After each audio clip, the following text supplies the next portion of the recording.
Restaurants across Singapore getting ready for groups of 10 diners when COVID-19 rules ease on Tuesday. Factory output jumps over 17% last month, the biggest growth for manufacturing in 8 months. Dyson unveils its new global headquarters at St. James Power Station, announcing a $1.5 billion investment in Singapore.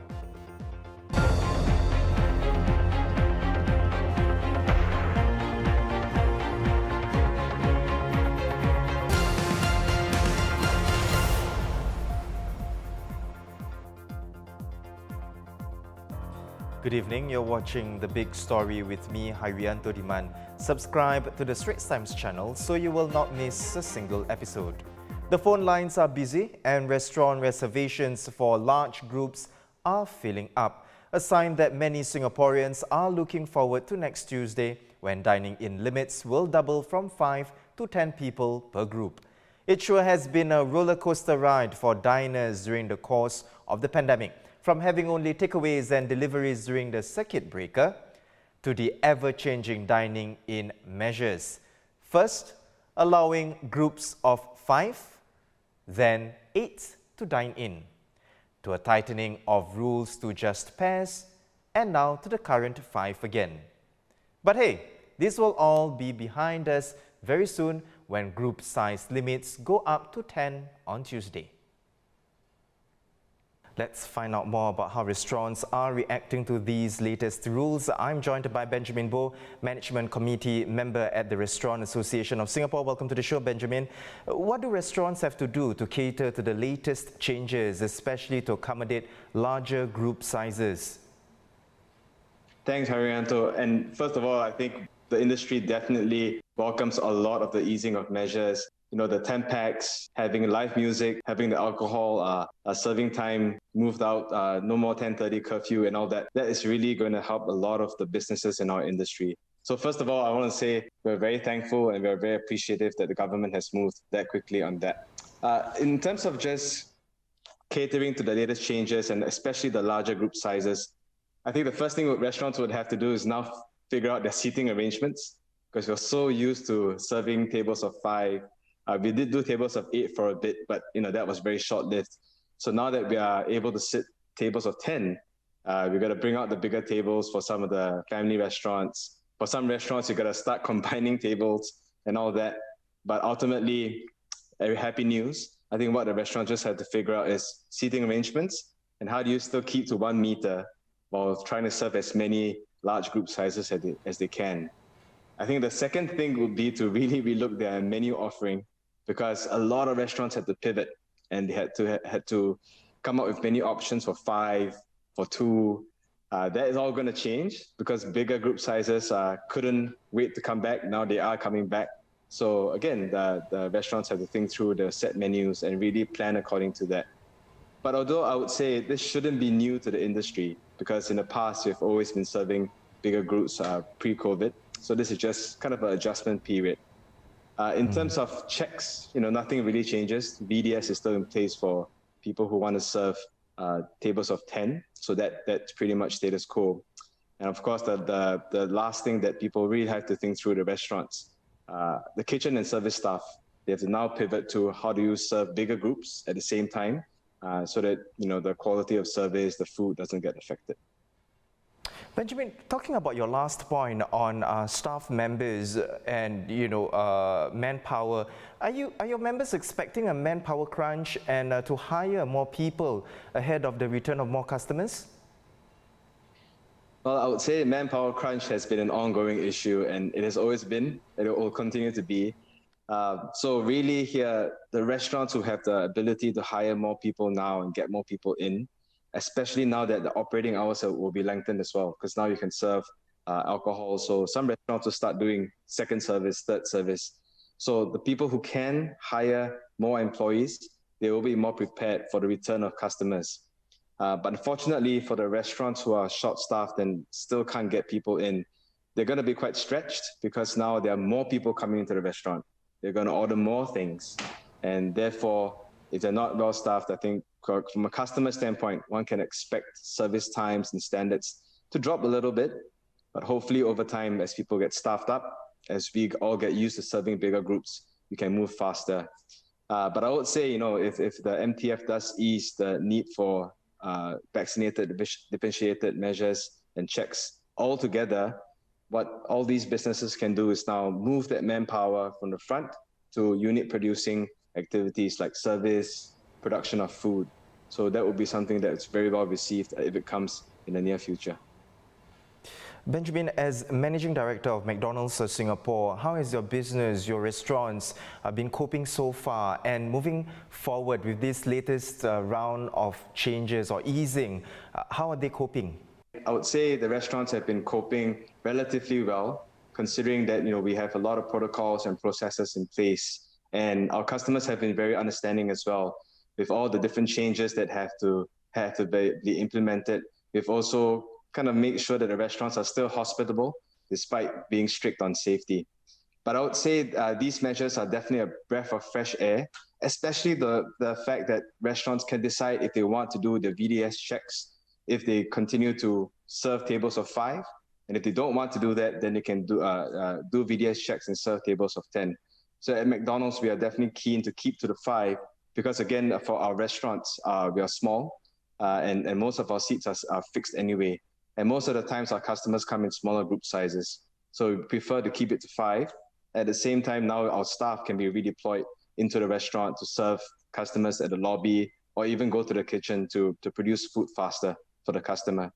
I think one thing that really helps our restaurants, and it's general across all F&B, but especially for McDonald's Singapore, we hire a lot of Malaysians.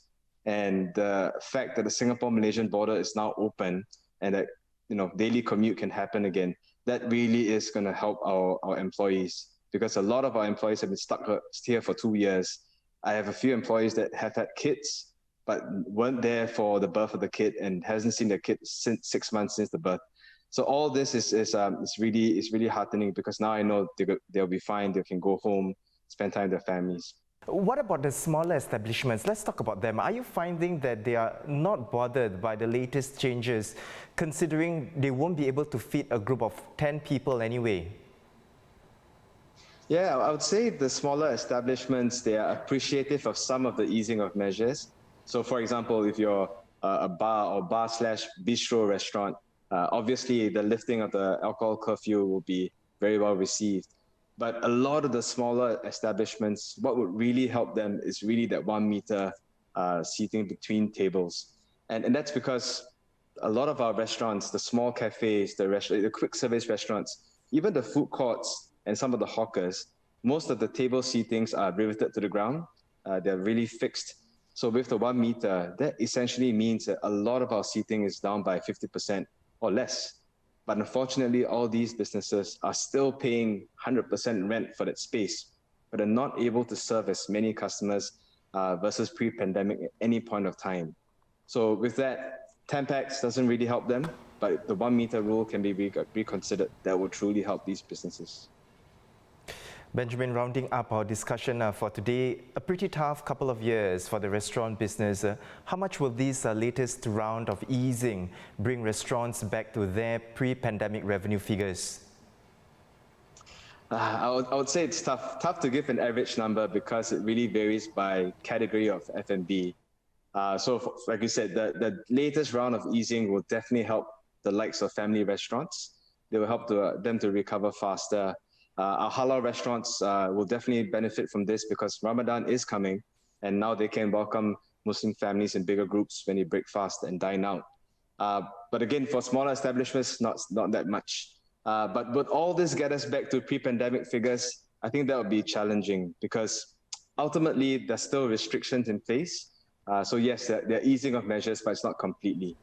And second of all, tourist numbers are still not where they used to be and nowhere near where they used to be. So a lot of us has lost a big chunk of revenue because we used to rely a lot on tourist numbers. So with that not coming back to full force, we can't really rely on the domestic market to just cover for that. So I think the recovery will be faster, but still will be challenging to get to 2019 or pre-pandemic levels. Benjamin, thank you so much for your time and your perspectives. Benjamin Bo from the Restaurant Association of Singapore. With land travel between Singapore and Malaysia resuming in a week, some businesses on both sides of the causeway are anticipating a surge in people making short trips between the two countries. But others are choosing to wait and see if business indeed picks up. Let's hear from some money changers. It is going to be a good news for us. We are hoping that there will be more traveling will be taking place between Singapore and Malaysia. That will definitely boost our retail sales. So currently, because of a lot of restriction, not many people are traveling, and we are not seeing any high volume of sales until now. So hopefully, after this restriction is been over, after April 1st, we are hoping to see some improvements. Demand for the ringgit, not so much actually. We haven't yet to see much improvement. Probably they might be waiting for next week, because only the announcement came yesterday, and people will start to plan whether to go immediately. I don't expect them to go immediately on the 1st of April. They might start to plan it in a couple of weeks later. So it will take a while before it normalizes. Okay, since the news came out, a lot of my friends, they call me. They call me to inquire, say what's the ringgit rate, everything, the thing. So I told them the ringgit is a bit weak at 3.10. So I just tell them, it's better you get now. Once the border open, you become strengthened to 303 or 305. So there's a lot of inquiries only. Yeah, business, of course, after 2 years, the business is better now. Slightly better, but then still not enough for us to cover our expenses still now. So I hope that our government must make it less hassle-free travel, less quarantine. No quarantine, no restriction, and then back to normal. That's where the business will pick up. The borders are opening, right? So how is it affected? Opening, yeah, I'm happy, but I wait and see the customer coming. Okay, I wait for the border open.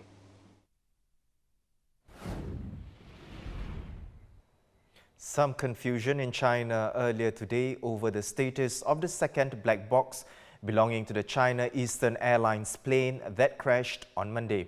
Initial reports claimed it had been found, but the official Xinhua news agency later confirmed that wasn't the case. The other black box, the cockpit voice recorder, was retrieved on Wednesday and is being analyzed at a lab in Beijing.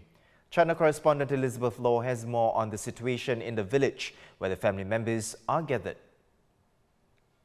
This is Lu village, which is one of the villages that surrounds the crash site, and this is where family members and some volunteers have been staying for the last few days. Today we've seen that buses of people arrive. There has been news as well that a second black box has been found, but that is still yet to be verified. So family members have been taken from here towards the crash site, where they've been allowed to offer prayers and to see exactly what is going on. Just have a sense of what is happening on the ground to give them some sort of comfort. But of course, as you can see, police presence and security is very, very heavy here. A few days ago, when we first arrived, there was possibility of going closer into the village, closer to the crash site. But now they've expanded the perimeter quite far to really give the family space and also to expand search and recovery efforts. In other news, an inquiry committee into the February 2021 Tuas explosion that killed 3 workers has strongly recommended criminal proceedings against Stars Engineering, its sole director Chua Sing Da and production manager Luin Mo Tun. A public prosecutor is studying the committee's 89-page report. Now, the committee also found that there may be breaches under the Workplace Safety and Health Act and has laid out enhancements which the government has accepted. Singapore manufacturing expanded strongly last month after slow growth the month before, as a rebound in chip production drove up output in the key electronics sector.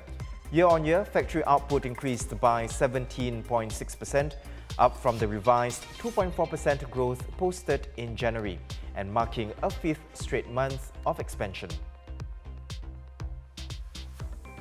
OCBC Bank is planning to hire about 1,500 technology staff over the next 3 years to accelerate digital transformation and drive growth. The roles, which include app developers, cyber security experts and data scientists, will be filled across OCBC Group, with the majority of the positions to be based in Singapore. And in sports, Italy failed to qualify for their second consecutive World Cup.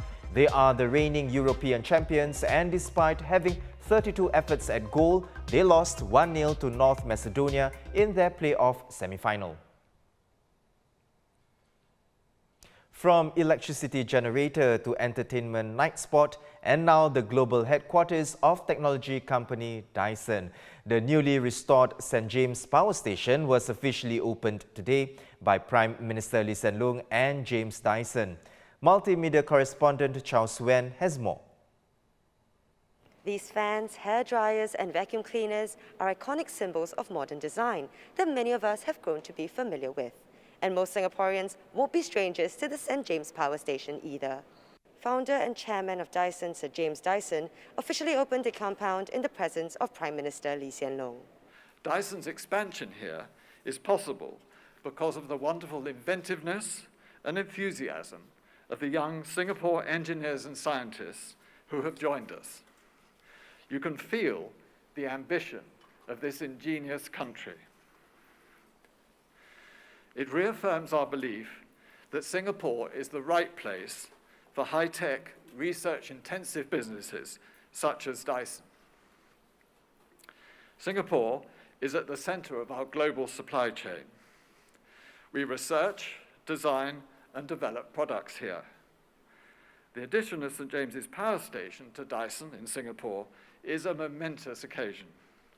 Within it, we will move to the next chapter and continue to develop here as we build new fields. We're in the middle of investing $4.9 billion into our technology, with $1.5 billion committed investment into our future here in Singapore. In 2022, Dyson will hire more than 250 engineering and IT-related roles in Singapore. We're on a mission to find roles spanning robotics, machine learning, AI, high-speed electric digital motors, sensing and vision systems, connectivity, software, power electronics, and energy storage.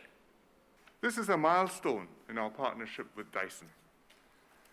As you heard, when Dyson opened its first facility in Singapore in 2007, it had just 10 employees. Today, Singapore is home to over 1,400 Dyson staff across R&D, advanced manufacturing, and global headquarter functions such as supply chain and finance. Singapore is a key hub for Dyson products. Singapore has developed into a successful global city over half a century. We are now one of the world's most competitive economies. A strong social compact underpins our government's policies and Singapore's success. But we must work hard to build upon these hard-earned achievements, to strive to stay ahead of the competition, at the same time to continue to meet the hopes and aspirations of Singaporeans. And I have every confidence that we can do this well and continue to forge a better future for Singapore and Singaporeans. Here at Dyson's new global headquarters, this restored 110,000-foot national monument will be home to many of its future ambitions. It will also serve as a hub for its research and engineering teams. Cheow Sue-Ann for The Straits Times.